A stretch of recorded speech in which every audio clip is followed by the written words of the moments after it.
Welcome to the Glass Ceilings and Sticky Floor podcast. This is the podcast where we get real about the challenges that women face in work, life, and leadership. I'm your host, Erica Rooney, HR executive, keynote speaker, and executive coach, and I'm on a mission to get more women into positions of power and keep them there. This is the space where we call out the paradoxes, being told to lean in but not too far, to speak up but not too loudly, be ambitious but not too ambitious. Does that sound familiar to you? Yeah, we are over all that. Here, we break down the sticky floors that keep us stuck, from imposter syndrome and perfectionism to burnout and fear, and we give you real strategies to shatter those glass ceilings once and for all.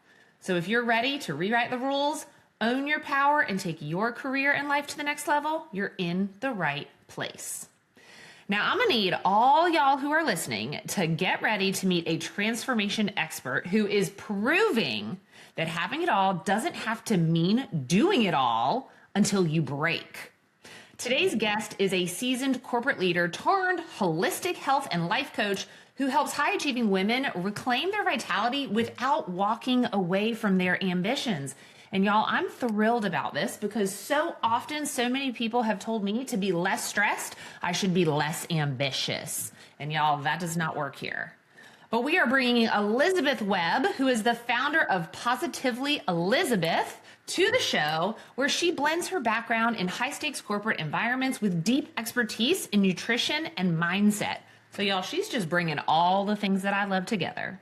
But she's proof that you can lead a multi-billion-dollar impact while keeping your nervous system in check and your joy intact. And y'all, she's also an author. Her book, Made for Magic, hit the shelves in October of last year, and it is nothing short of incredible. So we are absolutely going to dive into that in the podcast. Now, what I love about Elizabeth is that, y'all, she moves from the boardroom to the wellness retreat and is reshaping how we view success by putting that human back in high performance. So y'all, without further ado, let's bring Elizabeth to the show. Elizabeth, how are you today? I'm doing wonderful and I'm happy to be here. Oh my gosh, so much fun. We've got a ton of stuff to dive into, but I would love to kick it off just with a little bit of background, because you started your career in corporate and you spent a lot of time navigating all of the corporate politics and this, that, and the other. But what was that internal spark that led you away from the traditional executive path into this world of holistic coaching? Oh, thanks for asking. So I was never an executive myself. What I was doing was I was helping in the inner workings of corporate. And what I realized, like so many of us realize when we're in that world, is the money's good, the safety's good, that feels good, that's hard to give up. And it's really hard to live a soul-led life and make soul-led decisions when you are not the decision maker within corporate. So there's usually like politics, suppression, let's just call suppression politics. And I decided that I still work within corporate and I still advise leaders, but now I only work with the decision makers and I only work with like the top leader in the company, because if I'm affecting change with people who are below that on the food chain, what happens ultimately is they'll affect some change there that makes things healthier, that makes things better for the employees, that makes things better for themselves, but ultimately their wings are clipped and they end up leaving. Which there's nothing wrong with that, but I'm like, I'm not trying to be the specialist and help empowering people so much that all the middle management leaves. Like, I'd rather work with the person who is the main decision maker and really affect change from the top down. So when I work with corporate leaders now, those are the only people that I'm working with. And thank God they want to work with me. These are people who could work with anyone. So I always feel honored that they choose to have me by their side. And to your point, yeah, I'm woo-woo. So boardroom and the woo, we're combining both. And what I'm noticing with these high-level decision makers is they actually want the woo.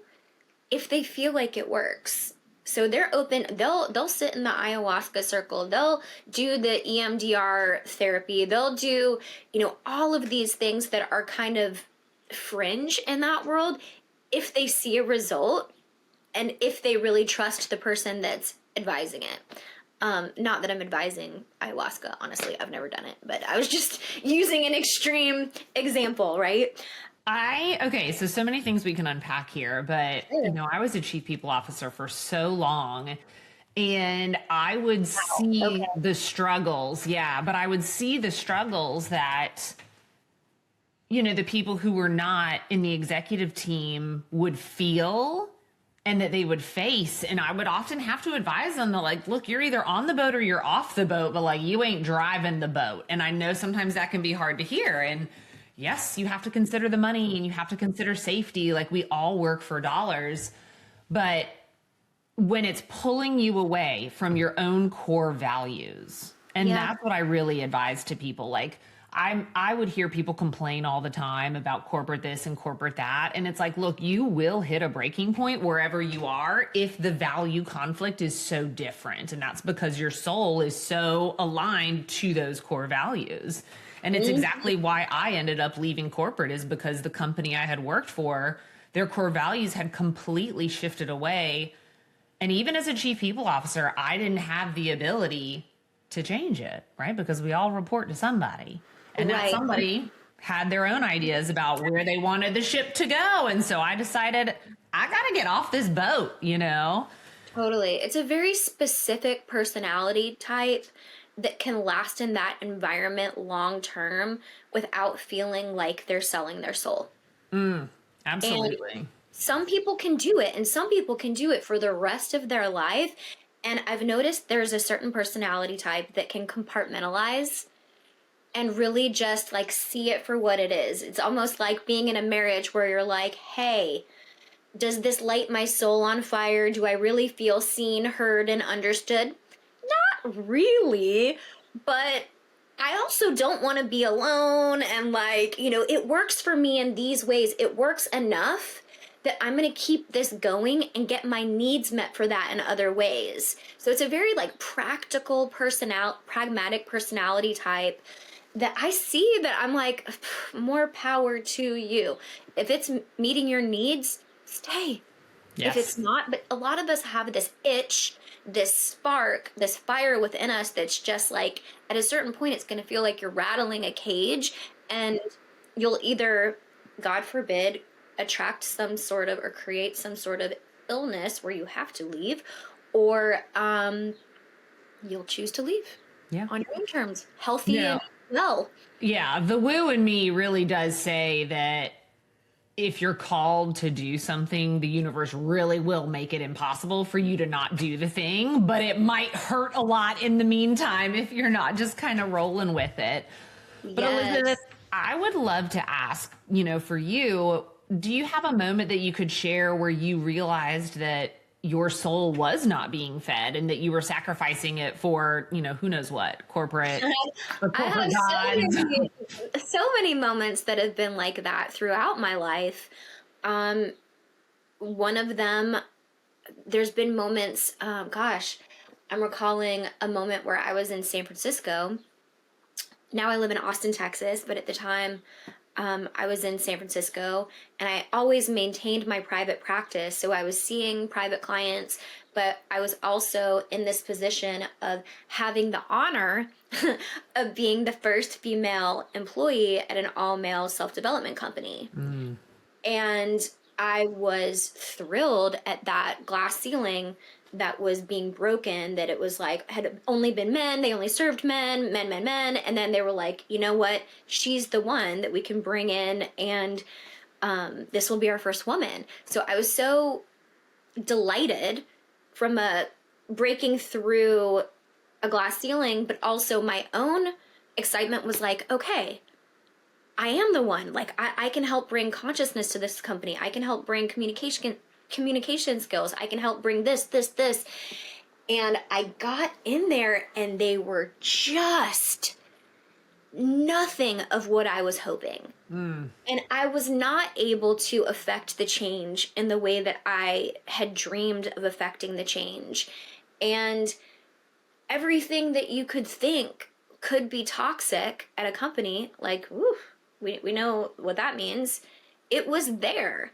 From the sexual harassment to the feeling really unsafe to the having a meeting to hear my thoughts and the male leadership team literally talking the whole time, the whole entire time of the meeting that was supposed to be like my thoughts. They're talking over each other, right? So I had this moment. I think I was with them for a year and a half, and I realized pretty early on this is going to be much harder than I thought it was going to be.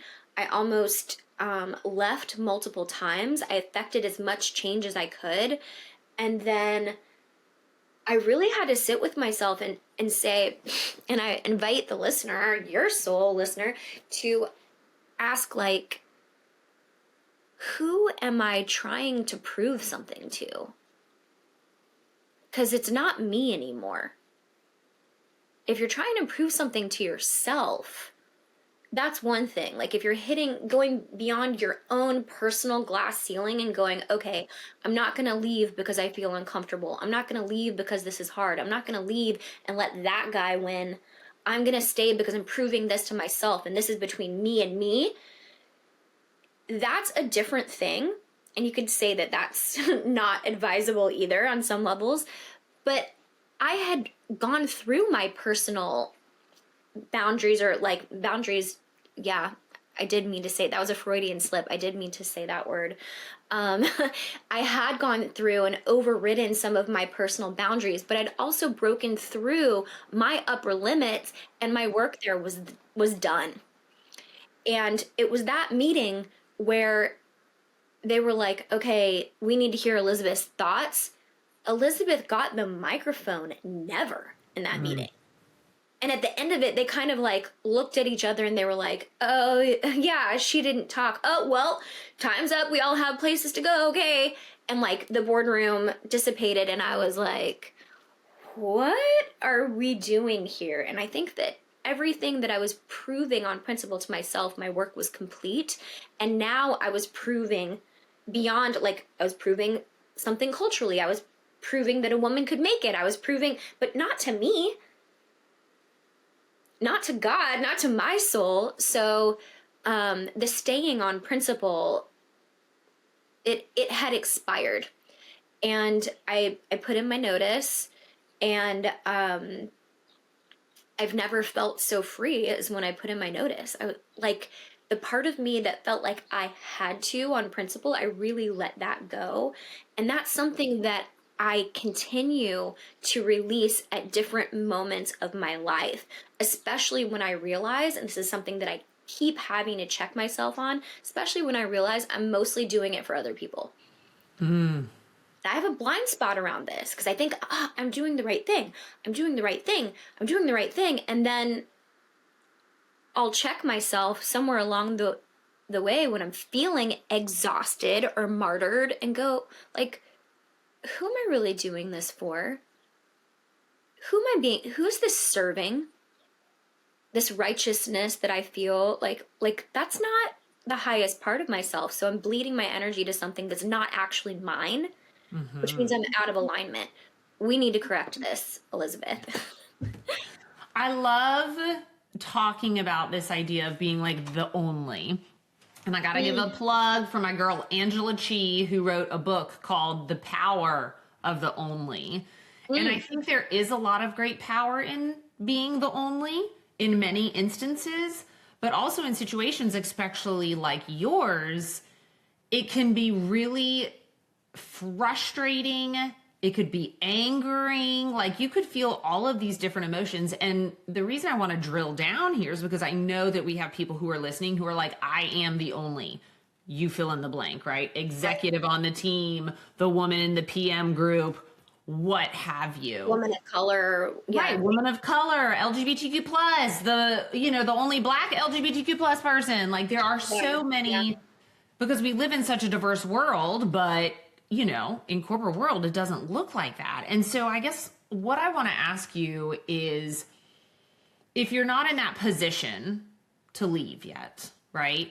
And you're not staying on principle, right? You're there to, like we said earlier, make those ends meet, fill the gaps, serve the purpose. Sure. What kind of advice would you give for those onlys to not just survive it, but be able to stay positive and focused and not feel like the responsibility is all on them to change the whole thing? Yeah.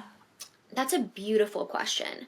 So there's part of this that's more practical than I want it to be, right? So I think we could all stand to take a page out of the Pragmatic Goddess handbook, where if you're in a situation where you need to say somebody, you framed the question like somebody wants to leave, but they can't yet for whatever reason.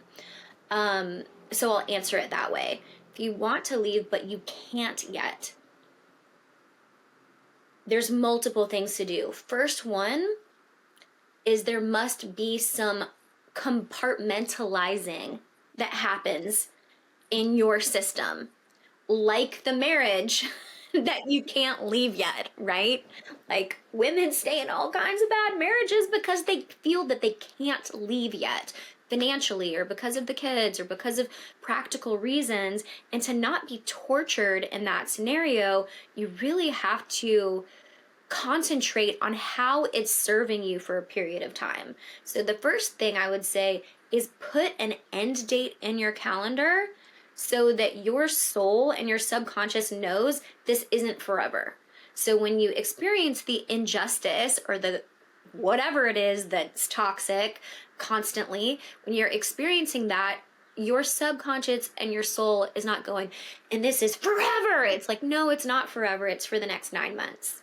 Or no, it's not forever. It's for the next 6 months or year and a half. And I can't tell you what that timeline is, but I would say mark it and put it actually in your calendar, which I've done with many women clients. Like, put the date in your calendar.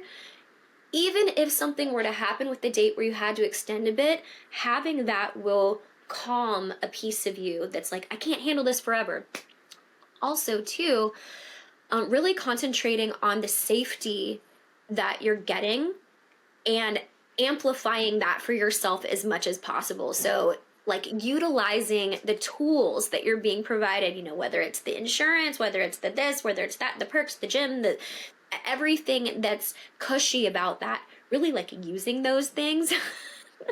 And also too, whatever part of you that's not being fed, so it could be your purpose on the planet, it could be your mission, it could be your need to affect change or create an impact that you can't do there, make sure you're feeding that in another way.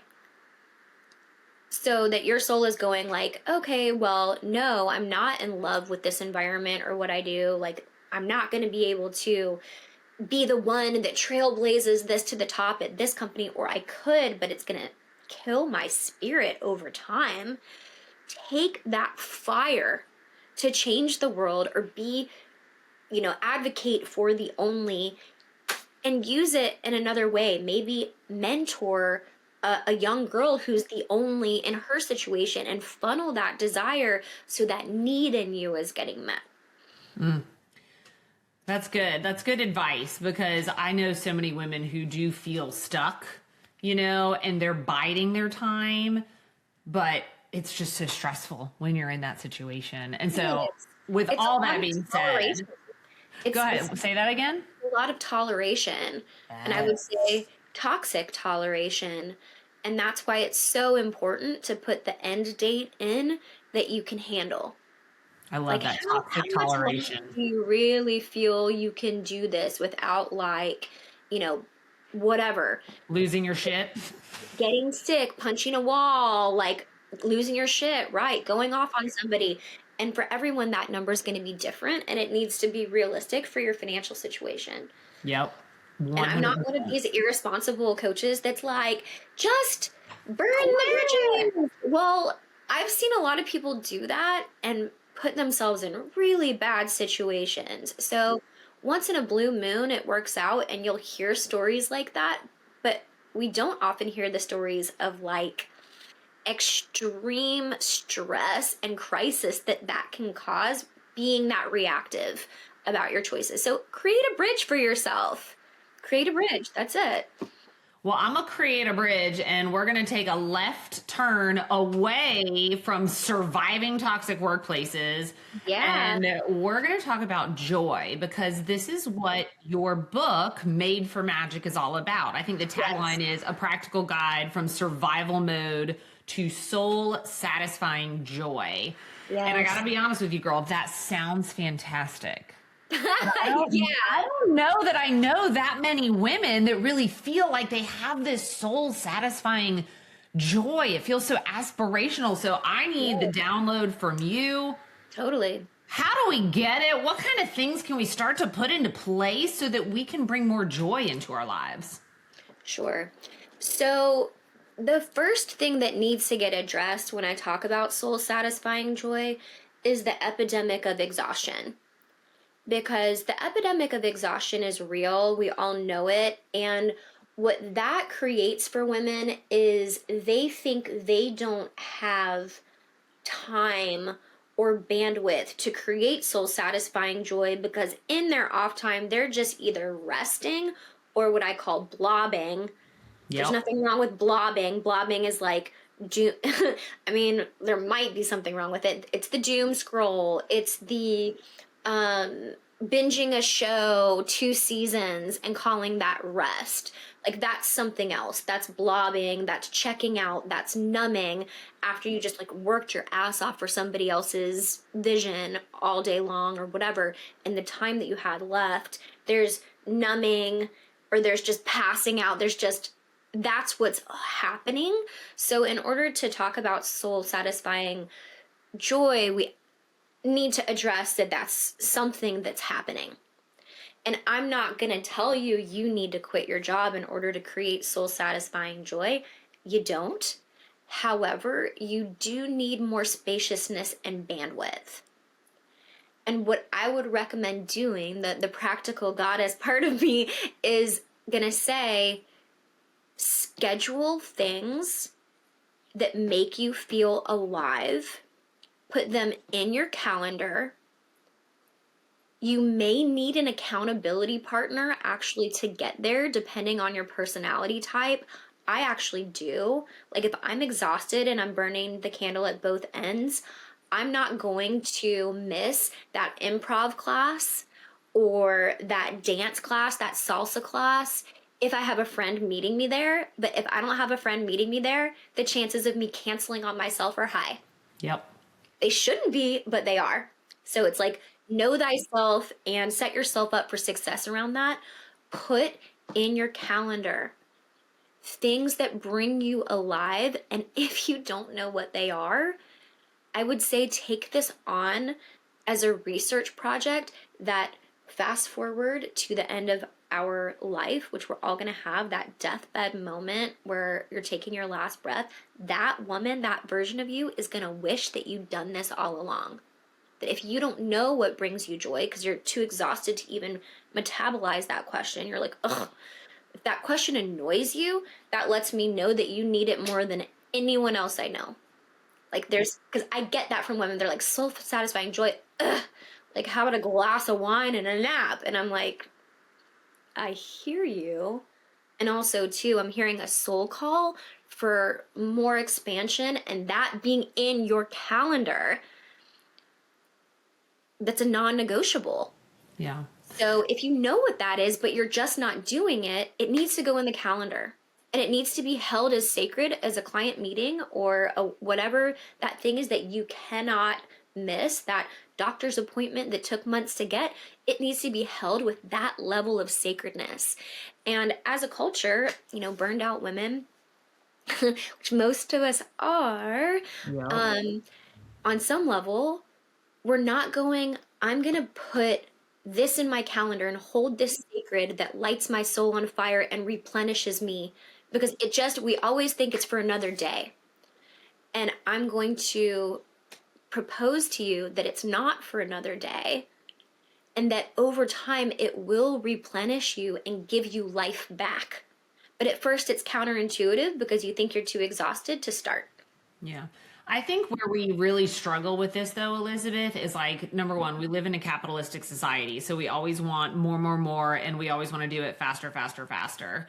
And I think women, especially, need to be realistic about their bandwidth. One of the things that I've been coaching the women who are in her collective, which is my private coaching community, is that we always plan and optimize for our best day when everything goes according to plan, right? And then what happens is we get a shitty night of sleep. We have 16 hot flashes. So we miss our morning workout. And then a kid gets sick. So you have to go pick them up from the daycare. And so I'm trying to, I hate to say, have people lower the bar and lower their expectations, but it's about being realistic.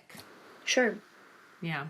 One other thing I love that you said, and I wanted to just make a note of it, is I do think we're at this turning point for a lot of women in our generation where they are recognizing that they are totally burnt out and that all the things they do, they're tying to some sort of productivity measurement, right? So they're being like, you know what? I'm going to hang out with my friend and get a workout class done because then I'm being productive while I'm hanging out with my friend. You know, it's like we always have to make it productive. And so one of the women in her collective, she had the best like New Year's resolution vibe, and she got it from her like 7-year-old daughter who, when she asked her daughter, what do you want, you know, your kind of resolution to be? And she was like, I think I want to have more fun in 2026. Yes. And I was like, hell yeah, girl. Like, who doesn't want to have more fun? And so that woman who's in her collective was like, that is going to be my goal. And I'm not going to tie it to productivity measures. So doing things like art for fun, and I mean, painting or learning a new language, not because you feel like you want to be bilingual, but because you're curious and you want to understand Bad Bunny at the Super Bowl. I don't know. But I think we're at that inflection point, and I would love to hear your thoughts about it. Sure. So fun is almost a lost art for high achieving women. And I would love to follow the leadership of this 7-year-old daughter and her mom, right? And look to the children who are doing things because they like it. Yeah. Period. They're not, it's like they like it. They enjoy it. It feels good. They're singing out loud because they like it. They're dancing in the kitchen because they like it. They're playing with their friend because they like that friend, not because it's strategic networking. You know, it's like, let's bring back this idea of the luxury of doing things because they're enjoyable. And I want to put in a little note for our high achieving babes, like, watch this also. If you start having fun, watch you and yourself try to turn it into something that's productive. Oh my gosh, I'm painting. Turns out I love painting. You know what I should do? I should start a paint studio for all the moms in town so that they can all go somewhere and paint. No, or yes, but like, don't lose fun for the sake of pleasure, joy for the sake of joy, and just allowing it to be that and letting that be righteous and beautiful as a part of your reality. Oh, that is so beautiful. And Elizabeth, I know you have like a freebie that goes along with your book. Do you want to tell us about it right now? Yes, sure. So I wrote the book that I needed, and I wrote the book that my clients needed. And in this book, there's a whole chapter about joy. There's a whole chapter. I also navigate like all of the ways that women give away our power and then calling it back, and how do we do that in practical step-by-step ways. So this book, I will tell you, you will love it. It will change your life. And if you want to go to madeformagicbook.com, That's madeformagicbook.com. We will send you the first chapter for free, and you can see if it's your cup of tea. Most people go and get the book on Amazon after that or before that. It is available on Amazon. But even if you just got the first chapter, which is all about how to reclaim and reignite hope in areas where hope and dreaming have been lost, even if you just read the first chapter, that will change your life.